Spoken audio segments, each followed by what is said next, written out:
I just spent an entire day doing something Apple probably wouldn't be too happy about, installing macOS on my old Office PC. It's an operating system that many people claim is smoother, more stable, and just better overall. And the best part? You don't have to spend over $1,000 on a Mac to use it. So, is it really that good? Can macOS actually breathe new life into my old Office PC?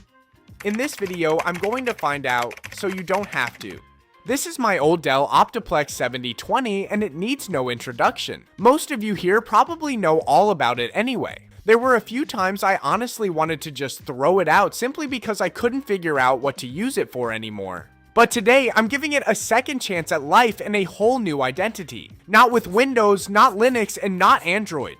We are going to dodge the Apple tax by installing macOS onto this crappy Dell machine. Let's see if it can actually become a budget Mac Mini.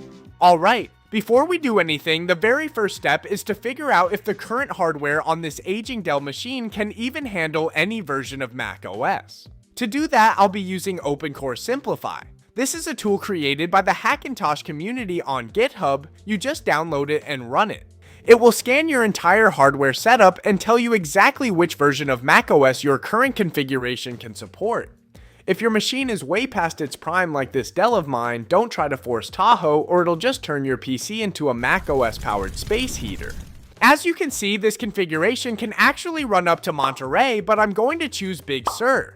This is a pretty good balance between performance and experience on 4th gen Intel hardware. It's more modern than Sierra, but also not too heavy for a PC that's over 10 years old. But macOS wasn't designed to run on a regular PC. To get them to understand each other, we need an interpreter called an EFI. Here, I'm selecting option number 6 from the OpenCore menu so it can automatically generate an EFI folder that is fully compatible with this Dell's hardware.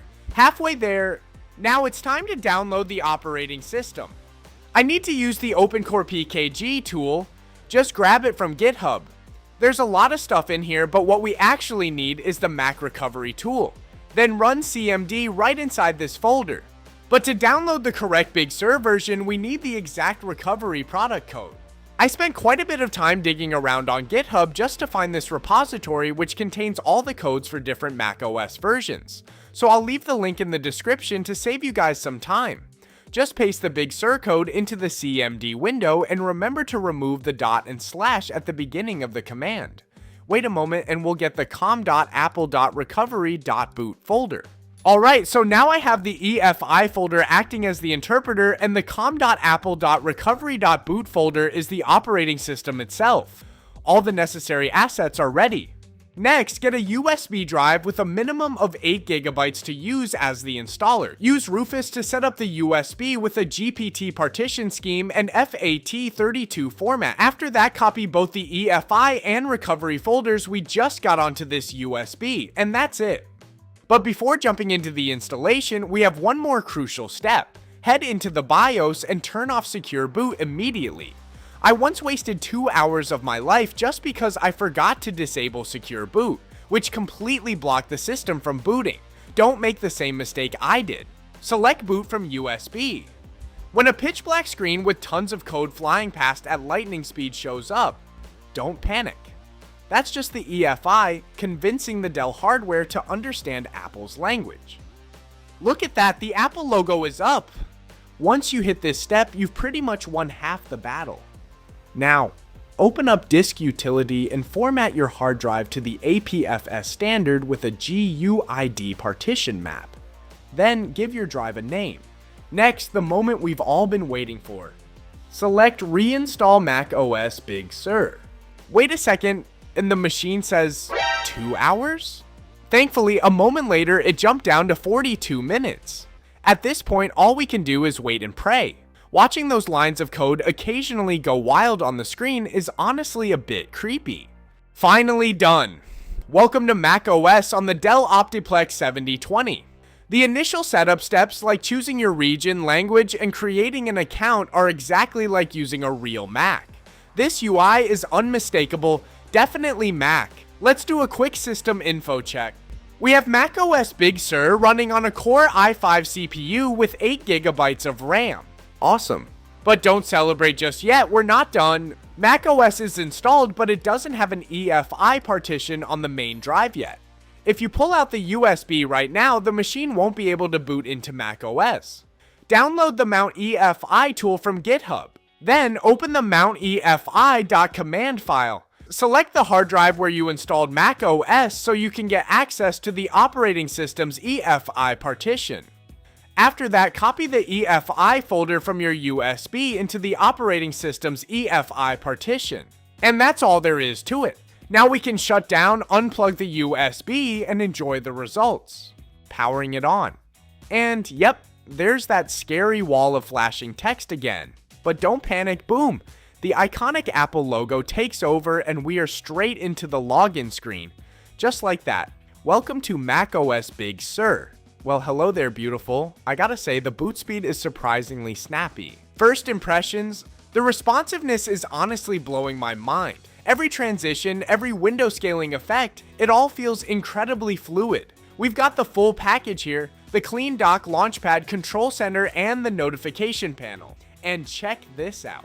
When I shake the mouse, the cursor grows huge. It's these little native details that make it feel so authentic. Every single icon, every stock wallpaper, it's the real deal, completely hiding the fact that this is actually a dusty old Dell Optiplex 7020. Even the App Store is fully functional, meaning Apple's ecosystem services are running stable on this budget setup. Apple Maps works perfectly. Then I fired up Safari and it opened instantly. It honestly feels a bit surreal seeing a potato Office PC push macOS this effortlessly. Out of habit, I jumped onto Reddit to do some scrolling and the page loading is crisp and immediate. But let's talk about media playback because this is where things get interesting. I started with a standard 1080p YouTube video, absolute butter. I randomly scrubbed through the timeline and it responded instantly with zero latency. Let's crank it up to 1440p, still handling it like a champ and the CPU isn't even sweating. But alright, let's go all out 4K resolution at 2160p and wow, it's playing flawlessly without a single drop frame. I'm not gonna lie, if this were Windows on the exact same hardware, 4K playback would probably turn this machine into a slideshow. To really push this thing to its absolute limit, I decided to go completely overkill. I opened 7 separate YouTube tabs all playing videos at the same time. Guess what? The machine didn't even care. Switching between active tabs is smooth as silk and every video kept rendering without a single hiccup. It really shows how masterfully Apple optimizes system resources. Instead of hogging power for useless background tasks like Windows loves to do, macOS directs every ounce of strength to what you're actually looking at. Even minimizing Safari with all 7 heavy tabs active back down to the dock. The genie animation is perfectly fluid, no stutter, no lag, just pure satisfying performance. But Safari alone is not enough. macOS has so many great exclusive features that make it special. We have full access to the App Store here and you can install countless applications from it.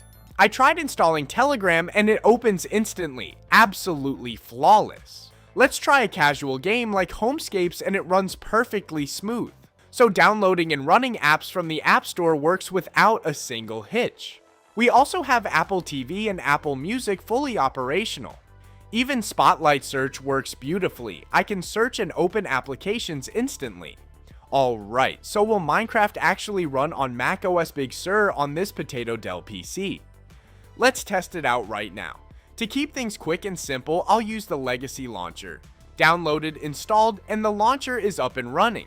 Let's go all out and boot into the latest version. And boom, Minecraft actually launches. Honestly, I didn't think this old Dell machine could run a complete version of macOS and play the latest version of Minecraft. However, at 1080p with an 8-chunk render distance, we're only averaging around 40 FPS. This is completely reasonable since the i5-4590 CPU is quite old now, and we don't have a dedicated graphics card here. So after this entire journey, we've accomplished something that initially felt completely impossible. Putting macOS on an old PC and it actually runs incredibly well. We successfully dodged the steep Apple tax and proved that you don't need to spend over $1,000 to enjoy a smooth, stable Mac experience. It really shows that you shouldn't throw away your old PCs. Give them a second chance and they might just amaze you. So, which version of macOS are you planning to install on your old PC? Let me know in the comments. See you.